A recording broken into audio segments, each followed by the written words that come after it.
December 25th, 6:30 in the morning. My phone won't stop ringing. 36 frantic family members are screaming, "Where are you? What happened to our dinner?" And I, Eleanor, from this luxury cruise ship where I am celebrating in complete freedom, laugh like I haven't laughed in years and tell them I'm celebrating Christmas, just not with you. Because after discovering they had secretly designated me as the official babysitter to watch 12 children while they enjoyed my $140,000 dinner, I decided to cancel everything at the last minute and leave them with exactly what they deserved: hunger and total desperation. But to understand how I reached this glorious moment, I have to tell you who I am. My name is Eleanor. I am 72 years old, and for my entire life, I have been the one who fixes everything, the one who takes care of everyone, the one who never says no. I have been a widow for 10 years. I have 4 grown children, 11 grandchildren, and a large house I inherited from my late husband. A house that has always been the family's refuge whenever they needed something: money, food, childcare, cleaning up after their parties. I was always there, with open arms and a heart willing to bleed for them. For decades, I believed that was love. That a good mother, a devoted grandmother, should sacrifice herself without limits for her family. Every time my daughter Caroline called me saying, "Mom, I need you to watch the kids," I dropped everything. Every time my son Kevin showed up with money problems, I opened my wallet. Every time Mark, my arrogant son-in-law, treated me as if I were his personal employee, I smiled and obeyed. Because that's how I was taught. Because that's how I thought it should be. My house was always full of noise, of messes, of demands. "Grandma, I'm hungry. Mom, do this laundry. Eleanor, clean this up." Never a please, never a thank you, always orders. And I, like a fool, running from one place to another, cooking for 20 people when I only expected 5, buying gifts they didn't even thank me for later, watching grandchildren whose own parents preferred not to deal with. But this year, something changed. It all started in October, when Caroline came to my house with that fake smile I knew so well. "Mom, we're already organizing Christmas. It's going to be spectacular, the biggest one we've ever had." And, of course, she expected me to pay for everything, cook everything, clean everything, as always. But this time, there was something different in her tone, something that made me suspicious. The weeks went by and the demands grew. "Mom, we need you to buy the biggest turkey. Mom, order the premium catering. Mom, 36 people are coming. Make sure there's enough of everything." And I, as always, obeying, spending my savings, my pension, the money it took me years of widowhood to put together. $140,000 in total for a dinner that was supposed to be for family, but that every day felt more like an event where I was the invisible hostess. What hurt the most was how they spoke to me. Mark would arrive at my house as if it were his own, open my refrigerator without permission, help himself to my food without asking. "Eleanor, get me a coffee," he'd say as he lounged on my armchair as if he were the king of the house. His daughter Haley, my 18-year-old granddaughter, wouldn't even look up from her phone when I entered the room. To her, I was part of the furniture, useful but invisible. And Kevin, my own son, only ever showed up when he needed something. "Mom, lend me $500. Mom, watch my kids this weekend. Mom, I need you to sign this paper." Never a visit just to see me. Never a "How are you, Mom?" He always arrived with his hands out and his heart closed. But Caroline was the worst. She organized my life without consulting me. "Mom, you can't go out on Saturday because the kids are coming over. Mom, cancel your plans because I need you to cook. Mom, don't be selfish, the family needs you." The family needed me, yes, but as a free servant, not as a person with her own feelings and desires.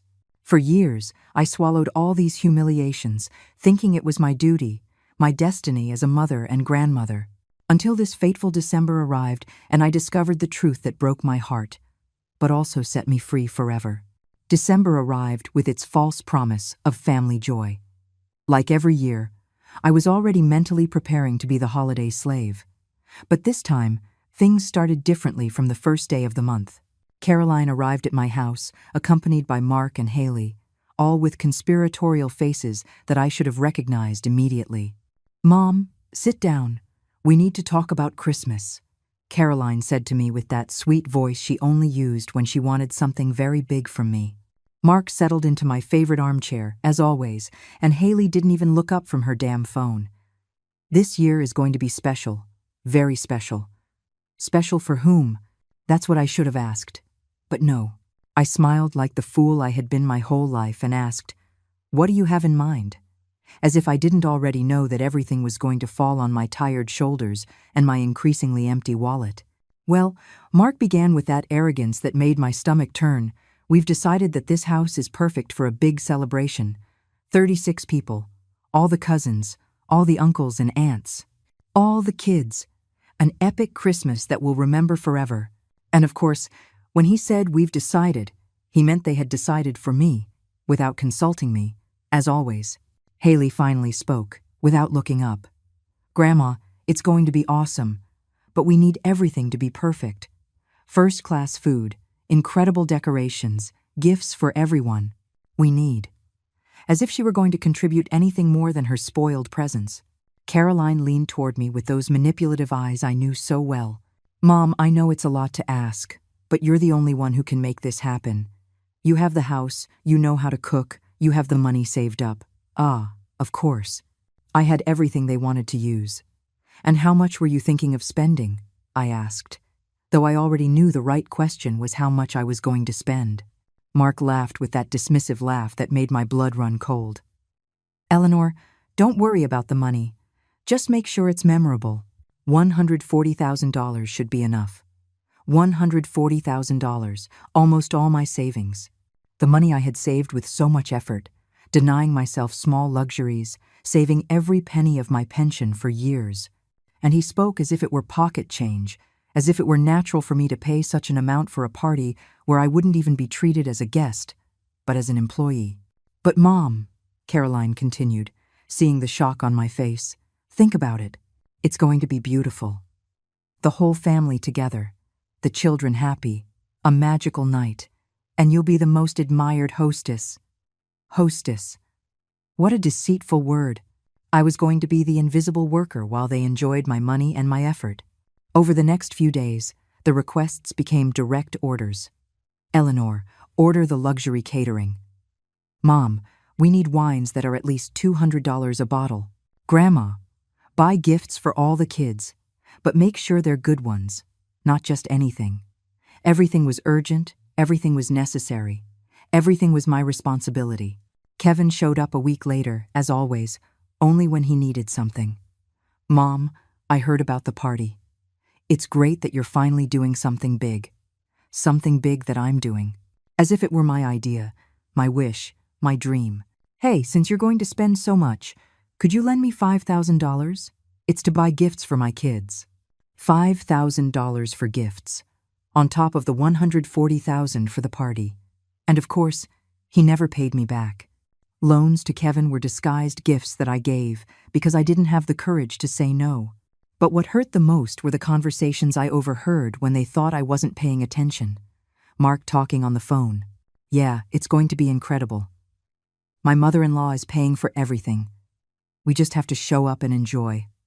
Or Haley with her friends. "My grandma is throwing a super expensive party.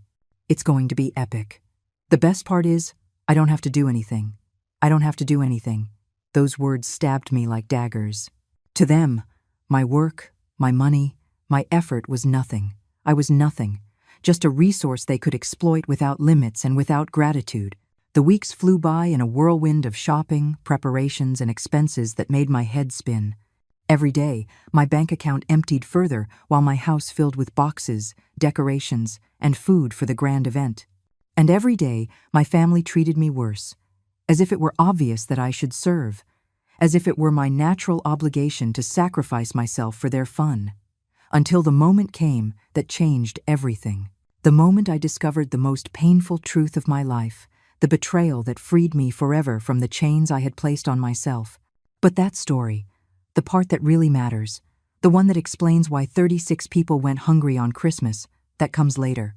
December 20th. 5 days until Christmas, and I'm in my kitchen, surrounded by endless lists, payment receipts, and the constant pressure of a family that demands perfection from me without offering anything in return. My house looks like a warehouse boxes of luxury decorations, expensive wines, wrapped gifts for 36 people, and the confirmation from the most exclusive catering service in the city. Everything paid for with my money, everything organized by my trembling hands. Caroline arrives that afternoon without warning, as always, but this time she brings Megan, my most hypocritical daughter-in-law, the one who always smiles while stabbing me in the back. The two of them enter, speaking in low voices, whispering things I can't quite hear. They sit in my living room as if it were their own, and call to me from the kitchen. "Mom, come here. We need to coordinate the final details," Caroline yells. Coordinate? What an elegant word for give me more orders. I walk out of the kitchen, wiping my hands, already tired of serving without being seen. "Sit down, Eleanor," Megan says with that fake smile that sends shivers down my spine. "We want to make sure everything goes perfectly." And that's when they start talking about the children. 12 children in total, all under 10 years old, all hyperactive, all used to me being their personal babysitter at every family event. "Mom, you know what parties are like when there are so many kids," Caroline begins. "They go crazy, run everywhere, make messes, break things." Yes, I knew that very well. And I also knew who ended up cleaning, watching, and running after them while their parents drank and partied like teenagers without responsibilities. "The good thing is that you have experience with them," Megan says. "You're the only one who can control them. The only one we trust to make them behave." Trust. Another nice word to disguise pure and simple exploitation. Caroline moves closer and takes my hands with that feigned tenderness I knew by heart. "Mom, we need to ask you a very special favor, a favor that only you can do for us."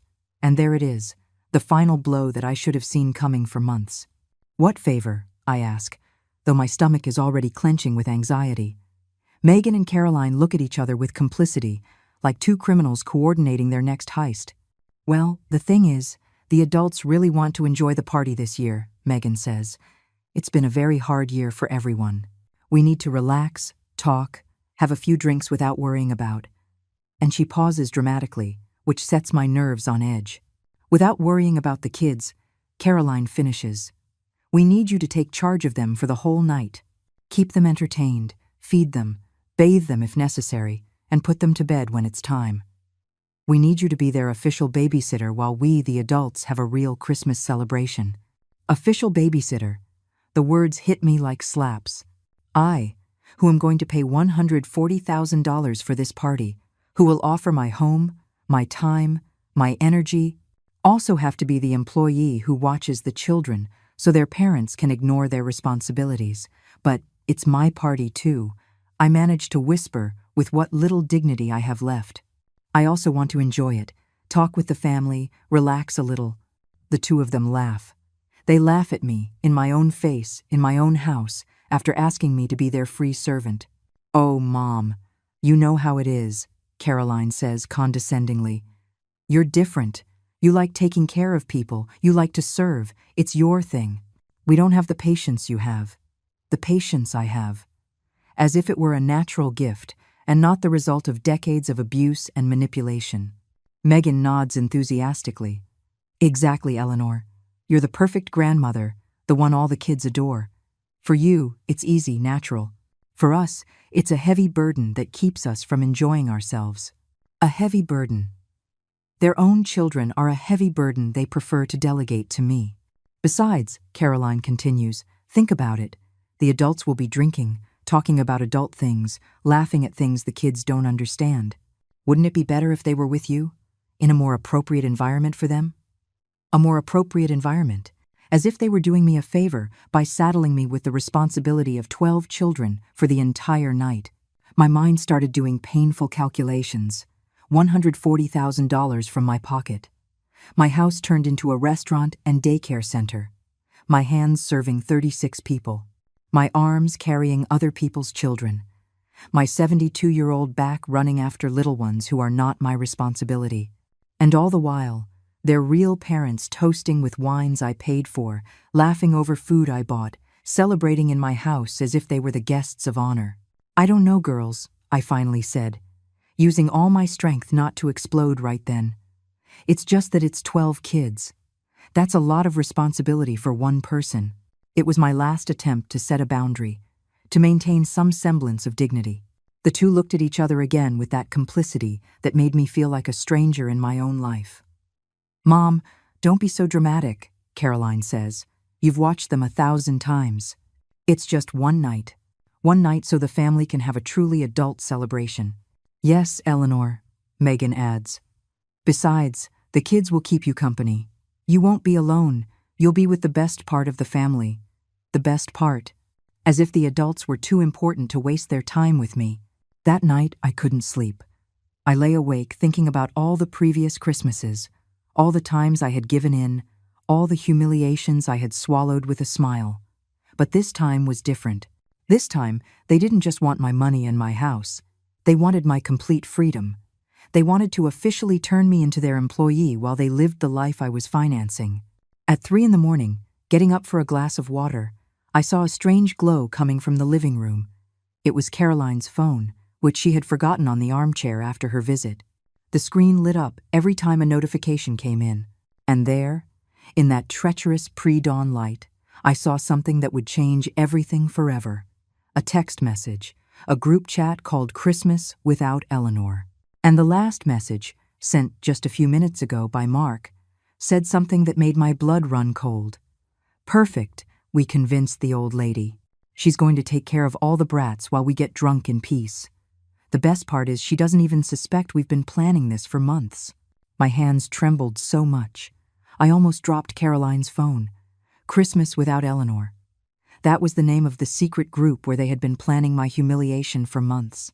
With my heart shattered but my curiosity stronger than the pain, I decided to read everything. Every message, every conspiracy, every laugh behind my back. The group had 18 participants, all my children, my daughters-in-law, my sons-in-law, even my older grandchildren. All of them, absolutely all of them had been making fun of me while I, like an idiot, was spending my savings to give them the Christmas of their dreams. I scrolled up to see the older messages, and what I found destroyed my soul. A message from Kevin, from November 15th. "Did you guys tell Mom she's going to be the official babysitter yet? Ha ha ha. I hope she doesn't realize we've been planning this since October. October. They had been laughing at me since October." Mark's reply. "Relax. Your mom is so naive she believes anything we tell her. Yesterday I told her we needed $200 bottles of wine and she didn't even protest. It's like having a walking credit card. A walking credit card." Those were the exact words my son-in-law used to describe the woman who had welcomed him as a son for 15 years. I kept reading, tears streaming down my wrinkled cheeks. A message from Haley. "Grandma is so predictable. You just tell her it's for the family and she'll do whatever you want. This year I'm not even going to pretend to help her with anything." My own granddaughter, the girl I had practically raised from a baby while her mother worked, talking about me as if I were her enemy. Megan's reply. "The best part is that she feels useful. She thinks we need her. She doesn't know that we really just need her money and her house.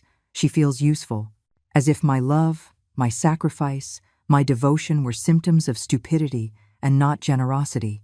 But the message that hurt the most came from Caroline, my own daughter, the one who had come from my womb, the one I had raised with so much love. "Guys, it's all set. Mom is going to pay the $140,000. She's going to serve the food, clean everything, and watch all 12 kids while we enjoy ourselves. Honestly, we couldn't have found a better maid. And for free, on top of it all. A free maid. My own daughter had reduced me to that. 40 years of caring for her, protecting her, sacrificing for her, and this is how she saw me. As a free maid, to be exploited until exhaustion. I kept reading more recent messages. Evan, my youngest son-in-law, had written, "Does anyone else feel bad for Eleanor? I mean, it's a lot of work for a woman her age." For a moment, I thought at least one person in my family had a conscience. But the reply from Daniel, my youngest son, took away that last shred of hope. "You feel bad? Please, Evan. She chose to be this way. Nobody is forcing her. If she likes to serve and pay for everything, let her. It's her problem. Her problem. My unconditional love for my family was my problem. My generosity was my problem. My inability to say no was my problem. And they, my own children, instead of protecting me from my own kindness, had turned it into their personal gold mine. The most recent message was from last night, sent by Mark after he and Caroline left my house. Mission accomplished. We convinced her that being a babysitter was an honor. Tomorrow I'll confirm the reservation at the bar for after dinner. While the old lady stays with the brats, we'll go celebrate the real Christmas at the place we deserve. The real Christmas at the place they deserve. They had plans to leave after eating the meal I had paid for, leaving me alone with 12 children in my empty house while they partied at a luxury bar. And I, as always, cleaning, caring, serving until dawn. But there was more. An even crueler plan that chilled my blood. Kevin had proposed something that the others had enthusiastically accepted. What do you guys think if we tell Mom that next year we'll organize everything at her house too? That way we establish a tradition and we never have to worry about the holidays again. A tradition. They wanted to turn my exploitation into an annual family tradition. $140,000 every Christmas. My house turned into a restaurant and daycare, and me turned into their personal employee until the day I died. The replies to that proposal were even worse.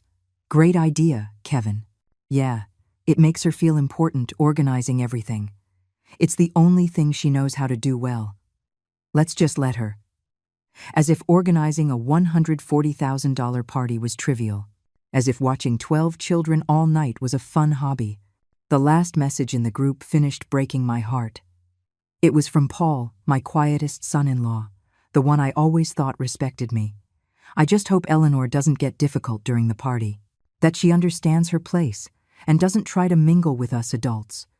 She should stay in the kitchen and the kids' room where she belongs. Where she belongs. According to my family, my place in my own home, at my own party, paid for with my own money, was hidden in the kitchen and the kids' room. Invisible. Useful but invisible. I closed the phone with my hands still trembling and stood there in my dark living room, surrounded by all the Christmas decorations I had bought to make a family who despised me happy. The tree lights faintly illuminated my tear-streaked face, and for the first time in 72 years of life, I felt a rage so pure, so fiery, that it burned me from the inside. It wasn't pain anymore. It wasn't sadness. It was fury. A fury that had been building for decades of humiliation and had finally found a valid reason to exist. It wasn't just that they had used me. It was that they had turned my love into their weapon against me. They had made my generosity their birthright. But what hurt the most wasn't the cruel words or the selfish plans. It was the confirmation that to them, I had never been Eleanor, the woman, the person with feelings and dreams. To them, I was just a function, the one who pays, the one who serves, the one who cares, the one who cleans. A useful appliance that had to be kept running until it broke down for good. That morning, looking at the boxes of gifts I had bought for people who saw me as a servant, I made the most important decision of my life. A decision that was going to change everything. A decision that was going to teach them what it really meant to be left without Eleanor. But first, I had to plan my perfect revenge. A revenge that would be as painful as every single humiliation they had made me swallow for decades. A revenge that would leave them exactly where they deserved to be alone, hungry, and desperate, finally understanding the value of what they had lost forever. For the next 3 days, I acted like the same old Eleanor, smiling, helpful, obedient.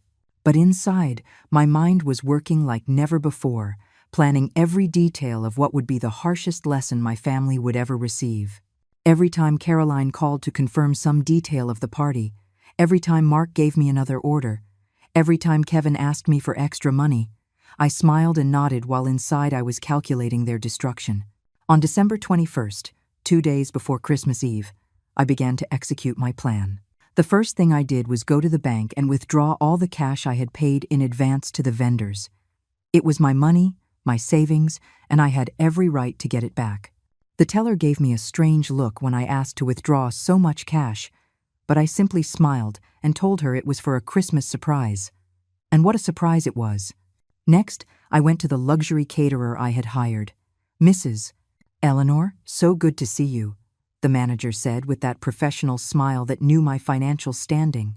"I'm here to make some last-minute changes to the menu." I said with the sweetest voice I could feign. In fact, I think I'm going to cancel the entire service. The man's face changed immediately. Cancel? But ma'am, it's only 2 days away. We have everything prepared, the ingredients bought, the staff assigned, perfect. Exactly the reaction I was hoping for. Yes, I know, I said with a smile that didn't reach my eyes. But it turns out my children have decided to have the celebration somewhere else.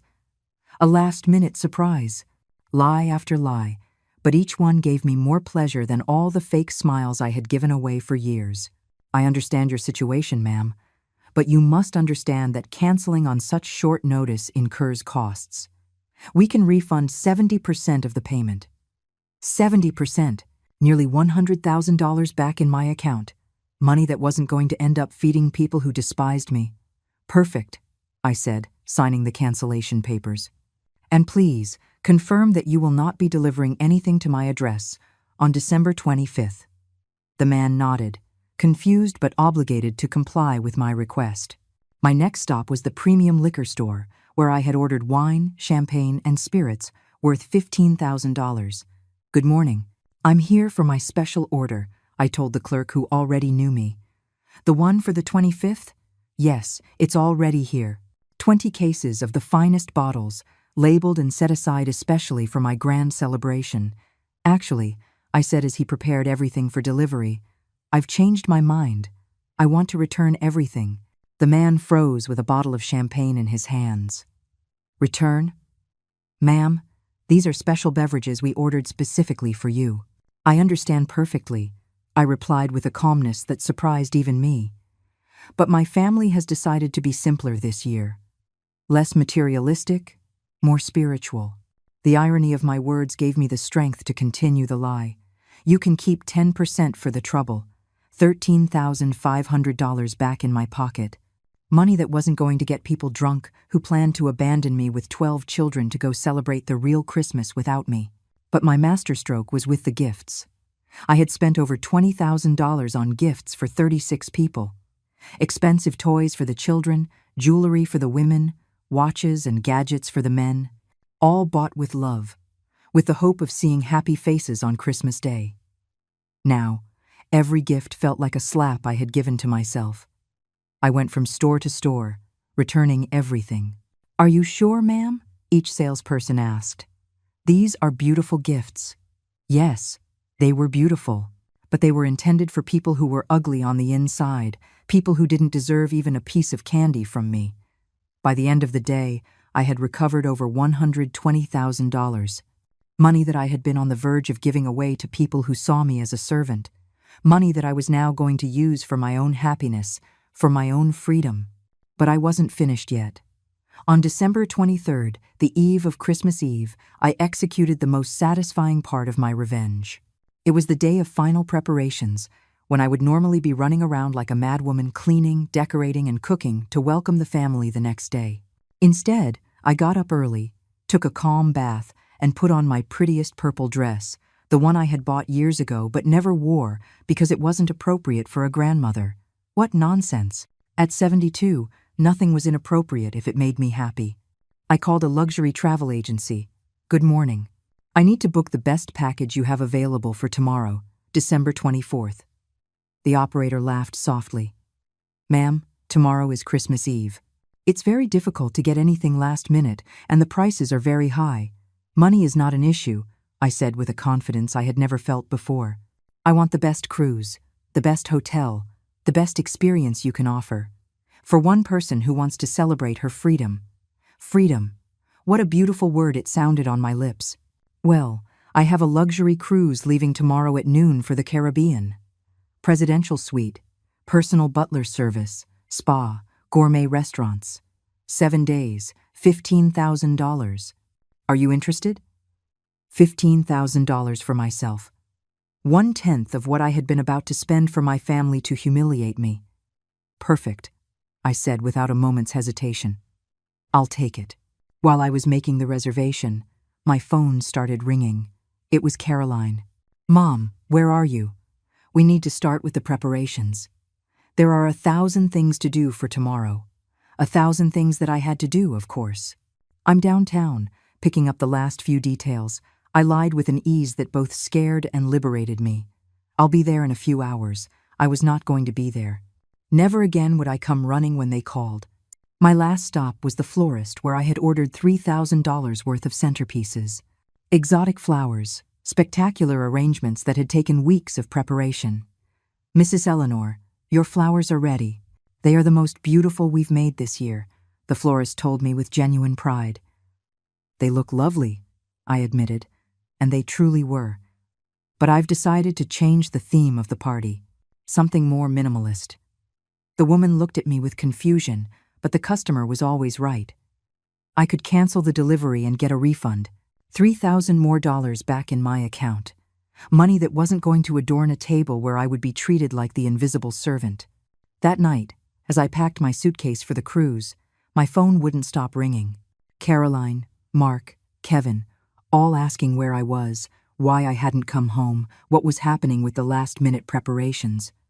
I sent them reassuring messages. "I'm fine. I'll be there early tomorrow with the last surprises." The last surprise. They were going to get the surprise of their lives when they arrived at my empty house. No food, no drinks, no gifts, no decorations, and no me. They were going to discover what a Christmas without Eleanor truly meant. But before I left, I had to leave something behind. Something that would explain to them exactly why they had lost not only their Christmas dinner but also the woman who had loved them unconditionally for decades. I sat at my desk and wrote the most honest letter of my life. A letter that I would leave on the empty dining room table, along with screenshots of the Christmas without Eleanor WhatsApp group. A letter that would forever change the relationship I had with my family. Or rather, the lack of a relationship we would have from that moment on. The letter I wrote that night was the most difficult and the most liberating of my life. Every word I put on paper was like pulling out a thorn that had been stuck in my heart for years. With each line, I felt the guilt fade away and a dignity was born that had been buried under decades of family manipulation. "Dear family," I began, though the word dear tasted bitter in my mouth.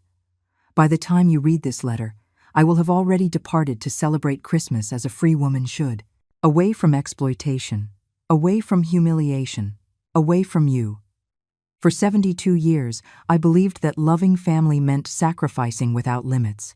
I believed that being a good mother and grandmother meant bleeding myself dry financially and emotionally so that you could be happy. I was wrong. True love does not demand the destruction of the one who loves." I paused to look at the color printouts of the Christmas without Eleanor group chat. Every cruel message, every joke, every plan to exploit me was there, in black and white, as evidence of a betrayal that would hurt me forever. "I found your WhatsApp group by chance. Yes, I know everything. I know that since October you have been planning to turn me into your official servant. I know that you see me as a walking credit card. I know that to you, I am just to function the one who pays, the one who serves, the one who takes care of what you don't want to. I know you plan to abandon me with 12 children after eating the food I paid for to go to a luxury bar to celebrate your real Christmas. I know you wanted to turn my exploitation into an annual tradition. I know that Mark considers me less than human, that Haley is ashamed to help me, that Kevin sees me as an ATM, and that Caroline, my own daughter, describes me as a free maid. Period." Tears streamed down my cheeks as I wrote, but they were not tears of sadness. They were tears of relief. I was finally telling them the truth I had kept silent for decades. But what hurts me the most are not your cruel words. It is realizing that you never saw me as a person. To you, I am not Eleanor, the woman who has dreams, needs, feelings. I am just a resource to be exploited until exhaustion. A useful appliance that must work perfectly until it breaks down. That is why I decided to give you exactly what you asked for. A Christmas without Eleanor. There will be no food because I canceled it. There will be no drinks because I returned them. There will be no gifts because I took them back. There will be no decorations because I made them disappear. And there will be no me, because I finally understood that I deserve to be where I am valued. The $140,000 of my money that you were going to spend is back in my bank account. Money that I will use to live the rest of my life with dignity, surrounded by people who appreciate me for who I am, not for what I can give them. I paused again to imagine their faces when they arrived the next day and found the empty house, the confusion, the desperation, the rage, and for the first time in years, the thought of their suffering did not cause me pain. It caused me a deep and deserved satisfaction. Do not expect me to return. Do not expect me to forgive. Do not expect me to go back to being the Eleanor you could step on whenever you wanted. That woman died on December 20th, when she read what you really think of her. The woman I am now does not accept crumbs of respect or leftovers of affection. If one day you feel genuine remorse, if one day you understand the magnitude of the damage you caused me, if one day you want a real relationship with me based on mutual respect and not on exploitation, my phone number is still the same. But don't hold your breath. I have learned to live without you, and the feeling is extraordinary. For the grandchildren who may not understand why Grandma disappeared, their parents will explain. And when they grow up, I hope they understand that no one, absolutely no one, deserves to be treated the way I was treated. That true love does not come with an invoice.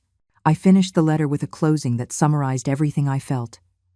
You are left with your hunger, your thirst, your desperation, and your shame. I am leaving with my freedom. I think we both got exactly what we deserved. Have the Christmas you planned, without me. I signed it Eleanor, the free woman, and left the pages on the dining room table next to the screenshots that documented every humiliation. I wanted them to see their own words, to be confronted with the cruelty of their thoughts laid out in black and white. But before I left for good, I decided to take one last tour of the house where I had lived so many years of slavery disguised as family love, the kitchen where I had prepared thousands of meals for people who never thanked me, the living room where I had been humiliated so many times, the rooms where I had cleaned up after parties where I was the invisible servant. For the first time, I looked at these spaces without nostalgia, without attachment, without pain. They were just walls that had witnessed my degradation. Now, they would witness my liberation. I took my suitcase, walked out of the house without looking back, and headed to the taxi that was waiting to take me to the port where I would embark on the most luxurious cruise of my life. A cruise I was going to pay for with the money I had recovered from my own humiliation. During the ride to the port, my phone kept ringing. Caroline, Mom, where are you? It's getting very late. Mark, Eleanor, we need you to come now. The decorations are missing. Kevin, Mom, I can't find the keys to your house. Where did you leave them? To every message, I replied the same thing. I'll be there early tomorrow with everything. They would be there early tomorrow, yes. But I would be sailing toward my new life while they discovered the real cost of losing the woman who had loved them without limits. The ship was more beautiful than I had imagined. My suite had an ocean view, 24-hour butler service, and a private hot tub where I planned to spend Christmas Eve toasting to my freedom with French champagne. The same kind of champagne I had canceled for my family. As the ship pulled away from the port, I took out my phone to do something I had never done in my life: turn it off completely on an important date. I was not going to be available for their pleas, their insults, or their manipulations. For the first time in 72 years, December 24th was going to be my day, completely mine. The last image I had of the city, before it disappeared over the horizon, was the Christmas lights shining in every house. Lights that promised family, love, unity. But I had learned that not all families deserve those promises. Some deserve exactly what my family was going to get tomorrow: the complete darkness of an empty house and a table without food. The sea was calm, like my conscience. I had finally done the right thing. I had finally put myself first. And the feeling was so extraordinary that I wondered why it had taken me 72 years to discover it. December 24th, 10 in the morning. While I was having caviar and smoked salmon for breakfast on the terrace of my presidential suite, looking out at the Caribbean Sea with a tranquility I hadn't felt in decades, my phone remained off at the bottom of my purse. I had no idea what was happening at my house, but I could imagine it perfectly, and every mental image filled me with a satisfaction I never thought I could feel. The reality was even better than I imagined. I would later learn every detail of the chaos that erupted when my dear family arrived to celebrate their perfect Christmas. Caroline was the first to arrive at 8 in the morning, carrying the few things she had promised to bring herself: paper napkins and some cheap sodas. She arrived with her usual arrogance, expecting to find me running from one place to another, finalizing the details of the party she considered her birthright. "Mom!" she shouted from the entrance, carrying her insignificant bags. "I'm here. Where are you?" Silence. The house was strangely silent. There was no sound of preparations, no smell of food, no Christmas music, just a silence that made the hair on her arms stand up. "Mom?" she shouted again, now with a touch of irritation. "Don't tell me you're still sleeping. We have 1,000 things to do." She walked toward the kitchen, expecting to find me preparing breakfast for the family, as I had done for the last 20 years on Christmas Eve. The kitchen was empty. Clean, tidy, but empty. There was no food cooking, no ingredients on the counters, no sign of the massive preparations that were supposed to be happening. "That's weird," she muttered, feeling a pang of concern for the first time. She went up to my room. The bed was made, but the room had that strange feeling of abandonment you only perceive when someone has left for good. The closet was slightly empty. A few things were missing, but Caroline was too worried about the party to notice the details. She went down to the dining room, and that's where she found the first clue of what was really happening. My letter was folded on the empty table, next to an envelope with photos she didn't dare open immediately. "What the hell is this?" she muttered, opening the letter with hands that were already beginning to tremble. As Caroline read the first lines of my confession, Mark arrived with Haley and their 2 young children. They entered talking and laughing, expecting to find a house transformed into the Christmas paradise they had been dreaming of for months. "Where is everything?" was the first thing Haley asked, looking at the empty dining room. "Where are the decorations? Where's the food?" Mark frowned, clearly annoyed. "Eleanor must be running late. As usual, she's going to keep us waiting." "She's not late," Caroline said, her voice already sounding broken. "Read this." She handed them my letter with trembling hands. Mark took it arrogantly, as if it were another whim of the crazy old woman he had for a mother-in-law. But as he read, his face changed from irritation to confusion, from confusion to panic. "This has to be a joke," he muttered. "What's this about a WhatsApp group? What is she talking about?" Caroline opened the envelope with the screenshots and turned deathly pale. Oh my God, she saw everything. She saw all our messages. Haley snatched the pages from her mother's hands. "No way. How did she get into our group?" But it was all there, every cruel message, every joke, every plan to exploit me, every derogatory word they had written, thinking I would never find out. "We are screwed," Mark muttered. "Completely screwed. Where's the food? Where are the drinks? What are we going to do with 36 people arriving in a few hours?" At that moment, Kevin arrived with his wife Megan and their 4 children. They entered shouting "Merry Christmas" and carrying only a single bottle of cheap wine, their sole contribution to a $140,000 party. "Where's Mom?" Kevin asked. "And where is everything else?" They didn't have to answer him. The panicked expressions on the faces of Caroline, Mark, and Haley told him everything he needed to know. "What happened?" he asked, his voice already sounding desperate. They gave him the letter to read. Kevin collapsed into a chair, his head in his hands. "It can't be. She can't have done this to us. It's Christmas Eve." Megan read the screenshots with growing horror. "Kevin, here's the message where you said she was. Predictable, and that it was. Like having a walking credit card. Period. That was just a joke," Kevin defended himself weakly. "She knows that. She knows I wasn't serious, but even he knew it was a lie. Every word they had written was exactly what they thought. And now I knew it too." At 10 in the morning, the other family members began to arrive. Aunts, uncles, cousins, all carrying only small, symbolic contributions. A salad, some bread, a few homemade sweets. All expecting to find the table set, the food served, the gifts distributed, and Eleanor running around to meet their needs as she had for decades. Instead, they found an empty house, a family in a panic, and the crushing reality that they had lost not only their Christmas dinner, but the woman who had been the heart of all their celebrations. "What do you mean there's no food?" my sister Susan asked, horrified. "What do you mean Eleanor left?"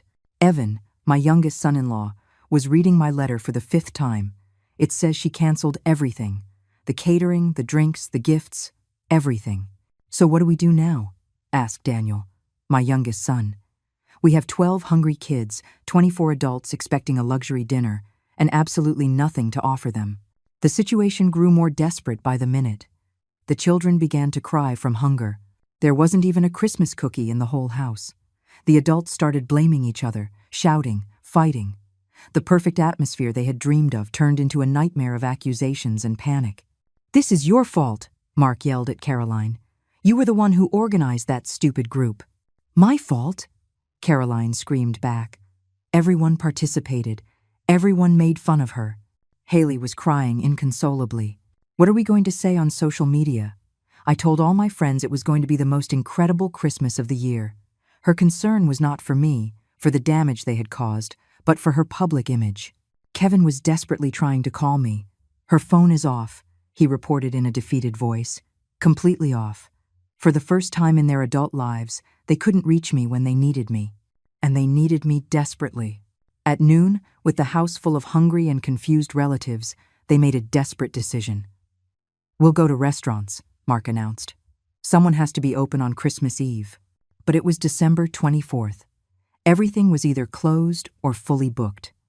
The few open places had 2-hour wait lists for single tables, and they needed space for 36 people. It was impossible. While they were living their Christmas hell, I was enjoying the most delicious lunch of my life in the cruise ship's main dining room, surrounded by elegant and happy people, being waited on like the queen I always should have been.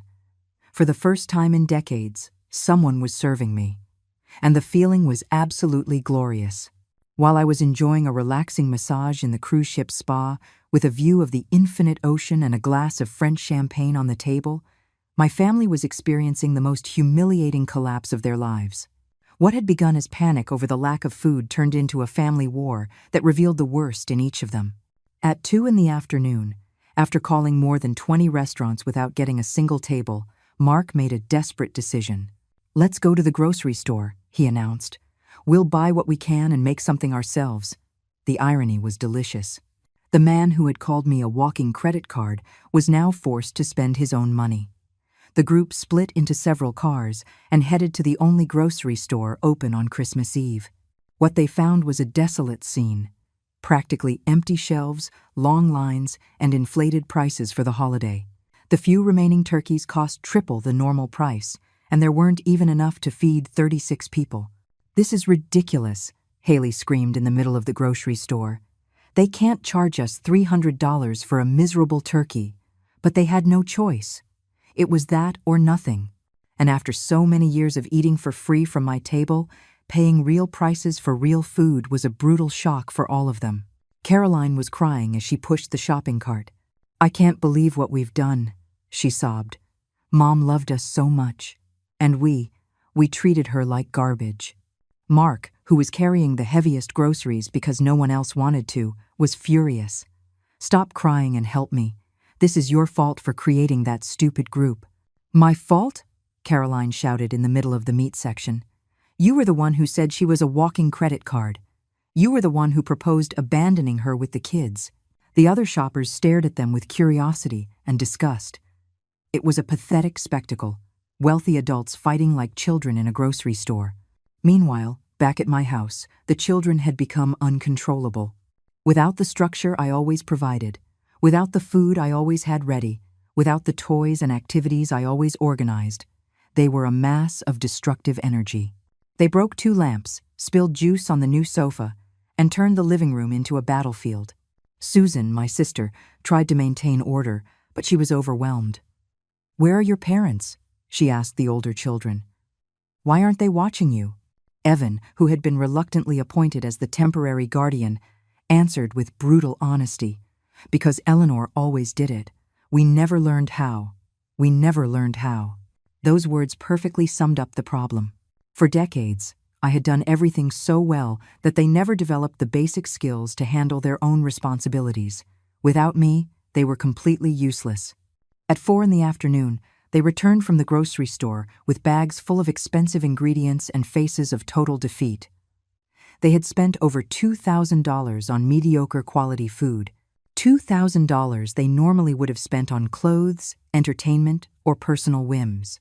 "Well," Lazaro announced, trying to sound optimistic, "now we just have to cook everything." A dead silence.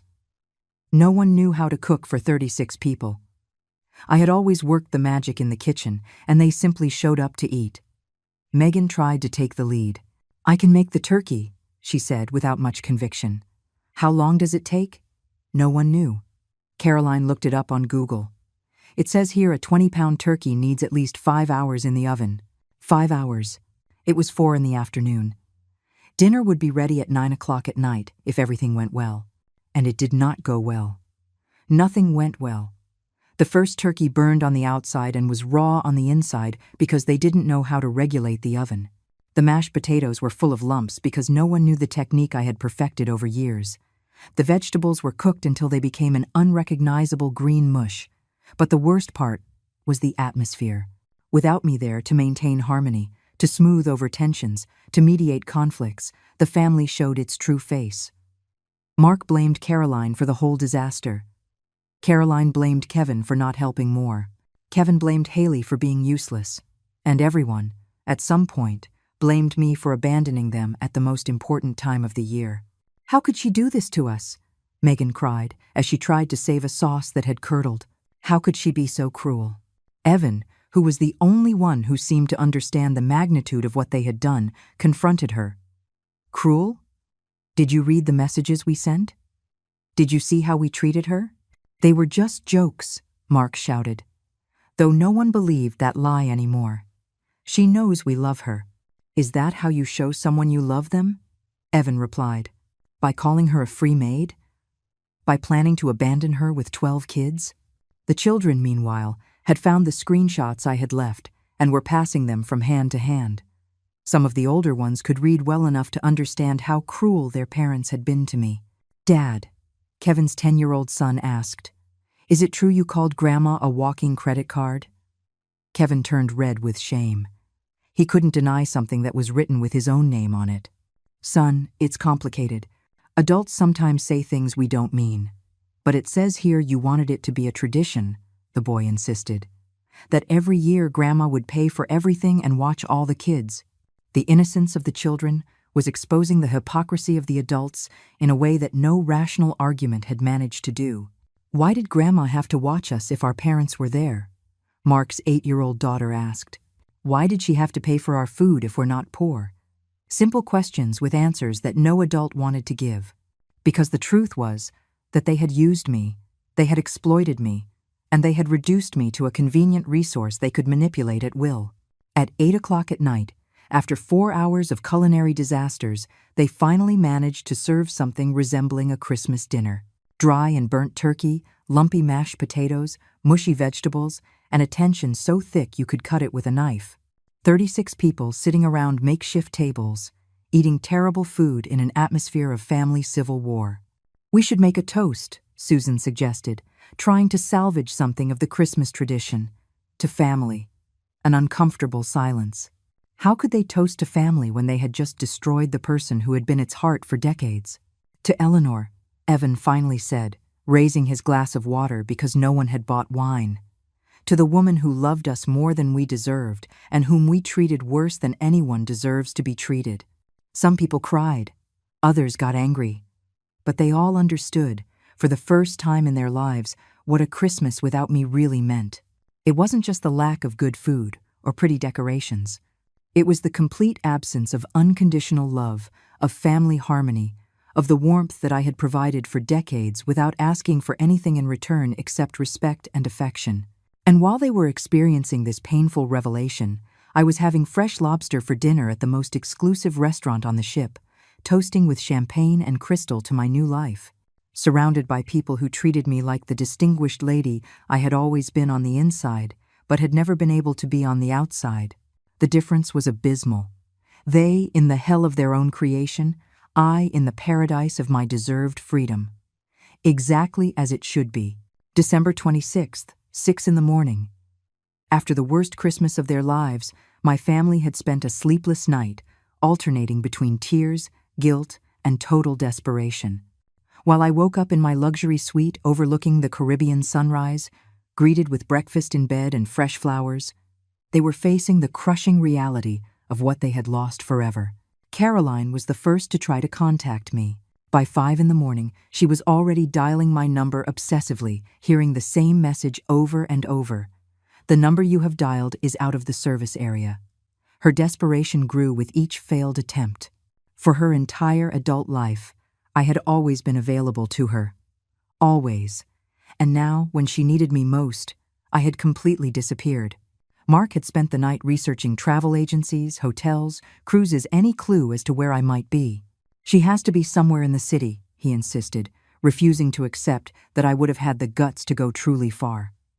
Old ladies don't make such drastic decisions. How wrong he was. This old lady had made the most drastic and liberating decision of her entire life. The children woke up hungry and grumpy. Without my traditional breakfasts, without the routine I had maintained for decades, they were completely lost. "Where's my special cereal?" the youngest granddaughter cried. "Where are my heart-shaped pancakes that Grandma makes?" "Grandma isn't here," Haley replied with a broken voice. "Grandma left." Why? Because we were very mean to her. It was the first time in years that Haley had admitted to doing something wrong.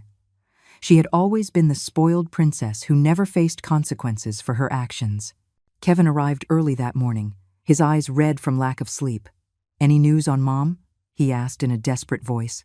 When everyone shook their heads, he collapsed onto the sofa the children had stained the day before. "We're screwed," he muttered.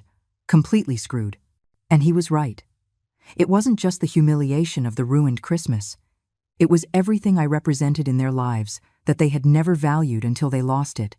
I was their emotional and financial safety net. I was the one who watched their kids during emergencies. I was the one who helped them financially when they had problems. I was the glue that held that dysfunctional family together. Without me, they began to realize how helpless they had become.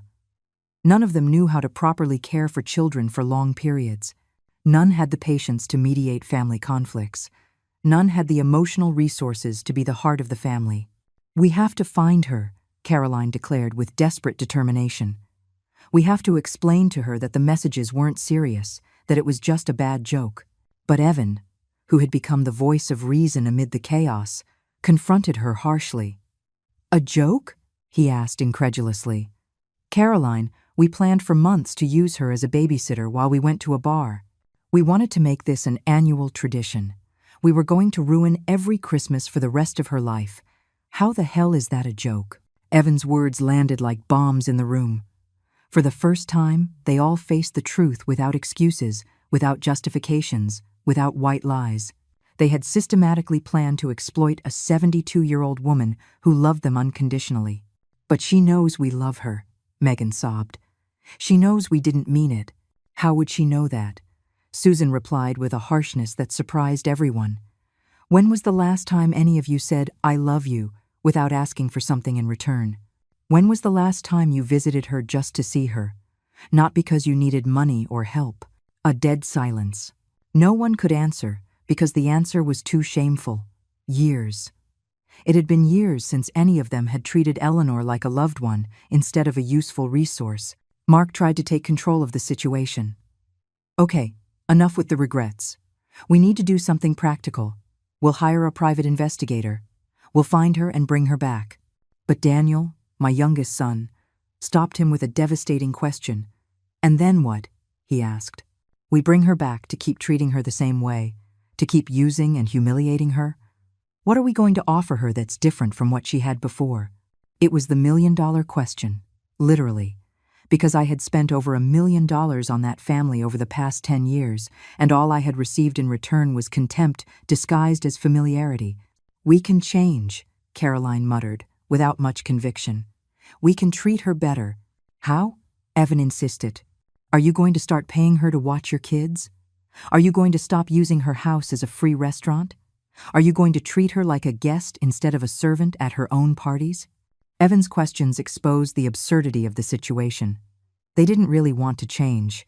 They just wanted me to come back so they could continue taking advantage of me, but with a little more subtlety. While they were having this brutal but necessary conversation, I was participating in a salsa class on the deck of the cruise ship, laughing like I hadn't laughed in years, feeling alive in a way I had forgotten was possible.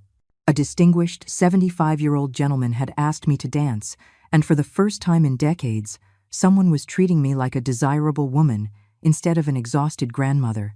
"Are you here alone?" The gentleman, whose name was Arthur, asked me during a break.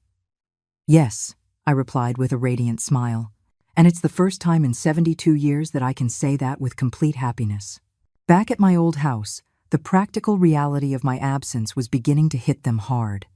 The children needed to be taken to their activities, but no one remembered the schedules I had perfectly organized in my head. The house needed cleaning after the Christmas disaster, but no one had the energy or experience to do it efficiently. Worse, the bills began to arrive. The monthly bills I always paid discreetly: the electricity for Kevin's house, the grandchildren's health insurance, the private school tuition, the car loans I had co-signed.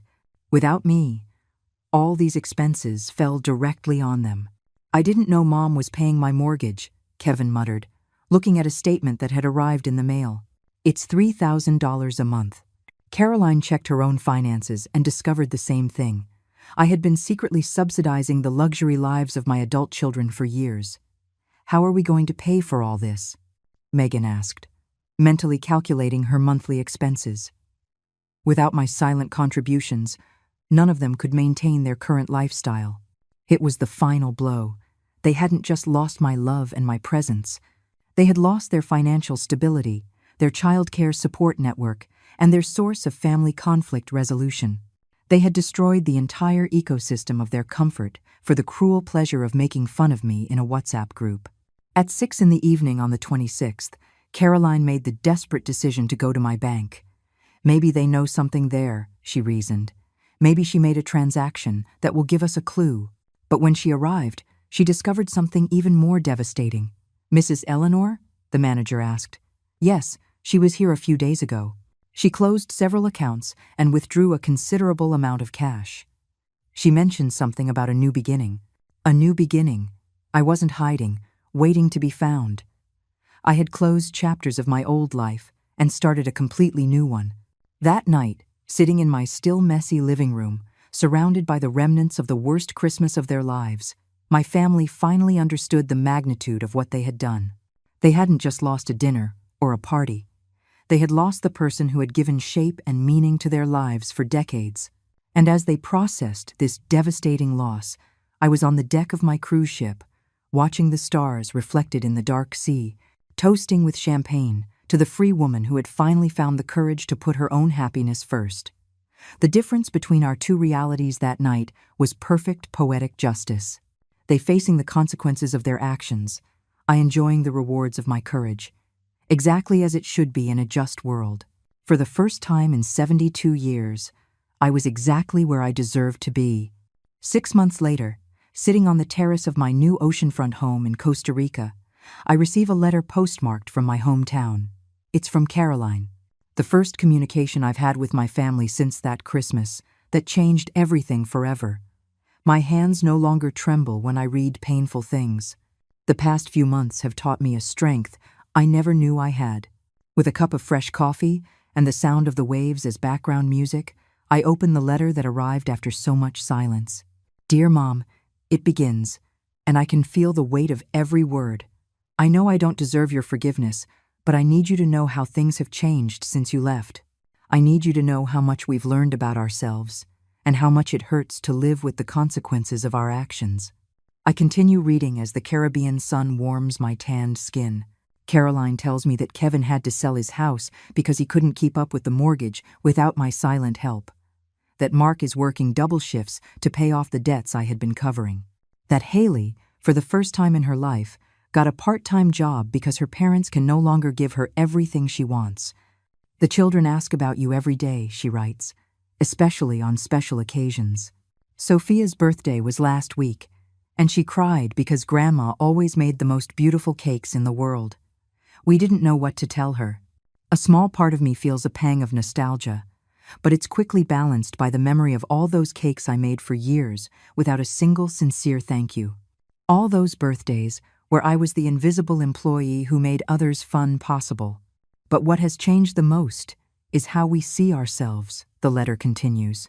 Without you there to solve our problems, to watch our kids, to keep the family peace, we realized how useless we had become. We realized we had stopped being functional adults because you did everything for us. I smile slightly. It was exactly what I had hoped would happen. It wasn't enough to make me return, but at least they had learned something of value about themselves. Caroline tells me the family almost completely disintegrated after my departure. Without me as the gravitational center, the tensions I had always smoothed over exploded into open conflicts. She and Mark are in the process of divorcing. Kevin and Megan barely speak. The cousins who used to gather at my house for holidays now spend important dates alone, each dealing with their own problems. The house feels like a mausoleum, she writes. No one wants to go there. Everything reminds us of you, of your presence, of everything you gave that we never knew how to appreciate. We've put the house up for sale. No one can live there after what we did. I close my eyes and feel the sea breeze on my face. My old house, the place where I lived so many years of emotional slavery, where I spent so much money and energy on people who despised me, is finally going to change hands. It is symbolic and fitting. Mom, I know you probably think this is too little, too late, but I need to tell you that we understand. We understand that you were not our free employee. We understand that your love had value and that we wasted it. We understand that being family doesn't mean having the right to exploit someone. I open my eyes and look out at the infinite horizon. They have understood, yes, but understanding and deserving forgiveness are completely different things. The letter continues with apologies that sound sincere but arrive far too late. Caroline tells me they've gone to family therapy, that they are learning to be better parents, better people, that Evan, the only one who had shown any conscience during the whole disaster, is helping the others process their guilt and remorse. I'm not asking you to come back, she writes near the end. After everything we did to you, I don't have the right to ask you for anything. I just wanted you to know that your sacrifice was not completely in vain. You taught us, in the hardest way possible, what it really means to value someone. I finish reading and fold the letter carefully. I walk into my house, which I decorated exactly as I always wanted. Vibrant colors, local art, open spaces filled with light. A house that is completely mine, where no one shouts orders at me, where no one expects me to serve food or clean up others' messes. In these 6 months, I have made more real friends than in the last 10 years of my previous life. Neighbors who invite me to dinner because they enjoy my company, not because they need something from me. A book club where my opinion is valued. Painting classes where I can finally explore the creativity I never had time to develop. I also reconnected with Arthur, the gentleman from the cruise, who turned out to be a widower like me, and who perfectly understands the value of starting a new life at our age. It's not a passionate movie romance, but it's something real, based on mutual respect and genuine companionship. He treats me like the lady I am, not the servant my family turned me into. I put Caroline's letter in a box where I keep other mementos from my previous life. I'm not going to answer it, at least not now. Maybe never. Because although I appreciate that they've learned something from all this pain, my new life is too precious to risk. I have discovered that true family is not the one that shares your blood, but the one that shares your values. My family now are my neighbors who sincerely care about my well-being, the friends who celebrate my small triumphs, the people who see me as Eleanor the person, not Eleanor the function. That night, as I dine on fresh lobster at my favorite restaurant in town, I silently toast to the brave woman who finally found the strength to say no more. To all the years of happiness that lie ahead of me, to all the sunrises I will see without guilt, without obligations, without people shouting orders at me, the family that exploited me can keep their learned lessons and their remorse. I'll keep something much better. My freedom, my dignity, and the absolute certainty that I will never, ever again allow someone to turn my love into their weapon against me. At 72 years old, I finally learned the most important lesson of my life. Family is not exploitation. Help must be voluntary, not an obligation, and true love never comes with an invoice. This is my new Christmas, my new life, my new me, and it is infinitely better than everything I left behind.